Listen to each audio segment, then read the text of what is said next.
I don't know the verse memorized, but it's basically where Christ says one must have faith like a child. And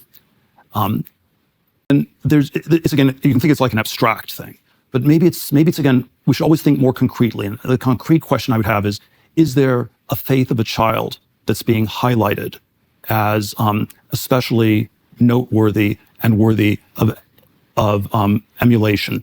And I think there is, in fact, one child whose faith gets described in the Old Testament, and it's Isaac, because as they're going up the mountain, Abraham tells Isaac this fictional story that maybe God will provide something else, and that's what might happen. And then Isaac just believes that.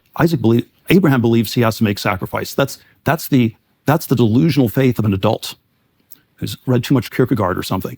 And Isaac's is the true Christian faith, that God will figure out a way where the sacrifice doesn't need to happen. God is not a violent God. The violence doesn't come from God.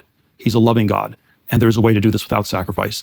And I'm always, what I find so odd about the Abraham Isaac story is that we've written endless amounts has been written on the faith of Abraham, or Abraham is seen as the iconic person with faith, and it's again linked to a certain conception of sacrifice. And yet we have the line in the New Testament where Christ tells us to look at the faith of a child. Maybe you can come up with a better example. I think the concrete one is Isaac, but it's all the reviews, when we talk about, whose faith should we emulate?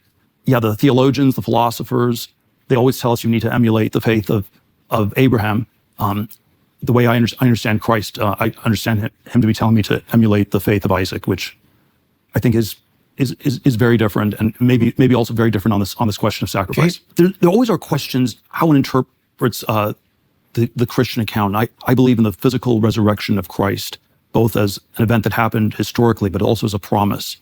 And in some sense, following Christ, there may be all sorts of bad things that happen to you, but it's a rational trade for saving your soul and for having eternal life.